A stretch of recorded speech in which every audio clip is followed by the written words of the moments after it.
This is a big church. The sanctuary is big. The center is big. And there are many, many people who gather here not only on Sunday mornings, but throughout the week. And I don't know about you, but when I first came to this church, I found it a bit overwhelming. So many things going on, so many people seemed to know, and I didn't know, how to get in, how to be included, how to find a home here.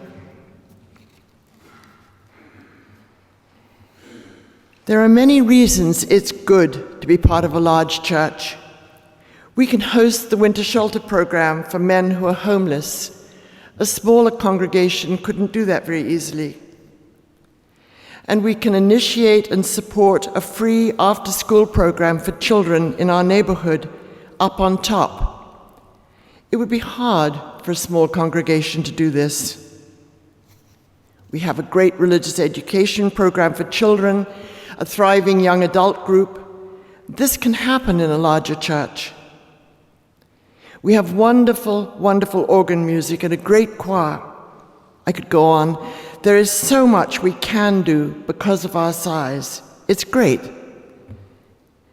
And something for which to give thanks, profound thanks. But, there's always a but. As human beings, we need to belong to a group that is smaller than several hundred people. Here at church, Vera Lee found the choir to be her smaller group, a place where she was known and loved, and finally, in her last years, where she was held by the caring and love of choir members.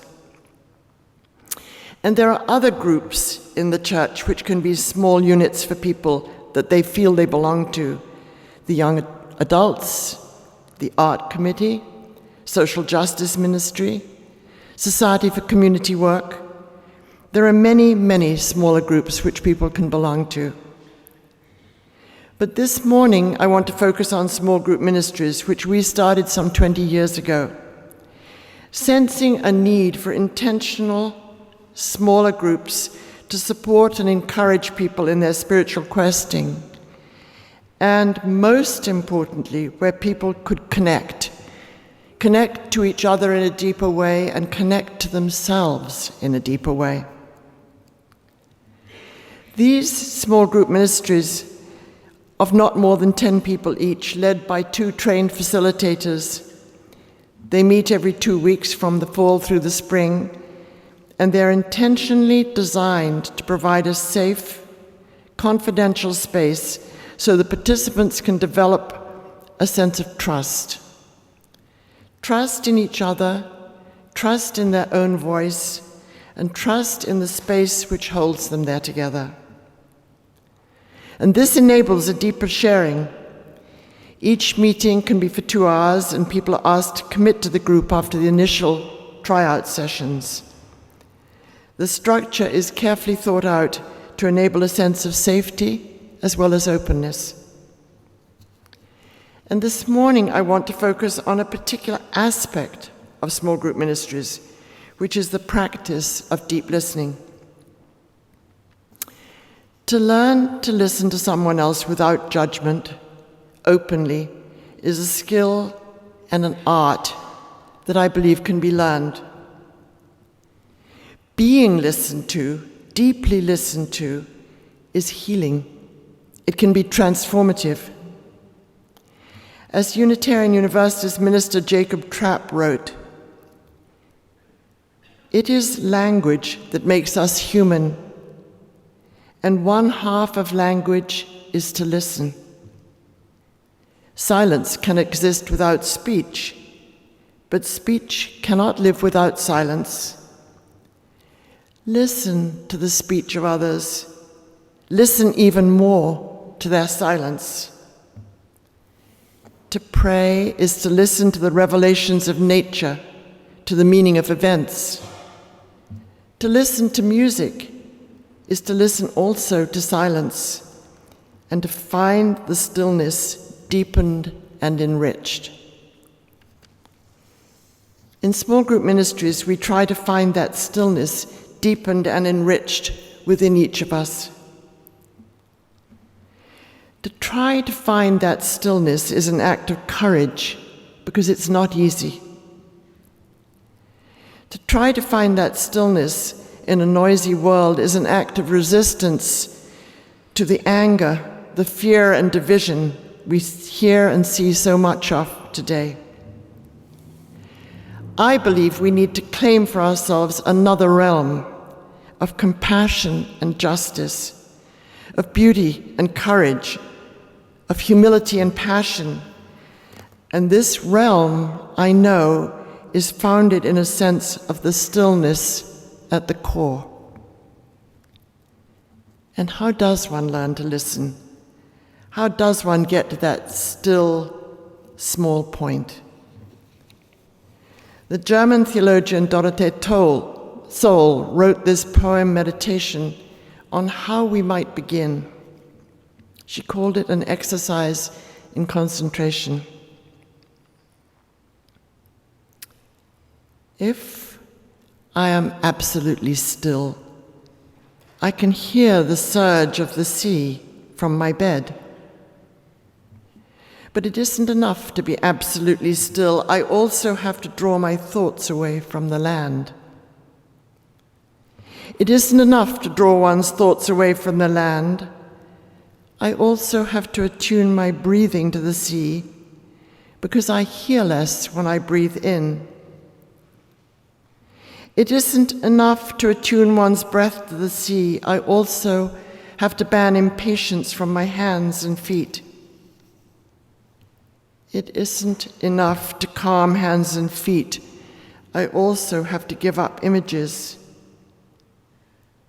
And it isn't enough to give up images. I have to rid myself of striving. It isn't enough to be rid of striving if I don't relinquish ego. And it isn't enough to relinquish ego. I'm learning to fall. It isn't enough to fall, but as I fall and drop away from myself, I no longer seek the sea, because the sea has come up from the coast now, has entered my room, surrounds me, if I am absolutely still. Seeking stillness in small group ministries, we practice listening deeply to each other. And I know how difficult that can be. I often find my mind is in silent, but in conversation with somebody I'm trying to listen to. And my mind is saying, have you thought of looking at it another way? Or, oh, there's a great book you should read. Any number of helpful things. But you see, I'm not really listening, not quietly taking in, accepting what the other person is saying. I don't think I've emptied myself enough to make space for that other person if my mind is running through things that would be helpful to say. When someone listens to you with that kind of emptied openness, there is an amazing feeling of being accepted just as you are. Sometimes I've used these words by the poet John Fox as an opening reading at small group ministries meetings. It's about what it's like to be listened to. When someone deeply listens to you, it's like holding a dented cup you've had since childhood and watching it fill up with cold, fresh water. When the water balance is on top of the brim, you are understood. When it overflows and touches your skin, you are loved. When someone deeply listens to you, the room where you stay starts a new life. And the place where you wrote your first poem begins to glow in your mind's eye. It's as if gold had been discovered. When someone deeply listens to you, your bare feet are on the earth, and a beloved land that seemed distant is now at home within you. At home, such comforting words. Don't we all want to feel at home in the world, in our church, in ourselves? Don't we long to feel at home in a very profound way? I believe it's through attentive listening and the deep connections we can make in small group ministries that is one way we can help one another feel at home. And so, in small group ministries, we practice listening. We hear each other into speaking about what really matters to us. I would say more, we hear each other into being. And it is through our deep listening and the connections we make that we can move into the realm of love. You see, I think what we're really doing is learning to love. Not only one another, but much more difficultly, ourselves. This is our hope. This is our prayer. This it is that holds us.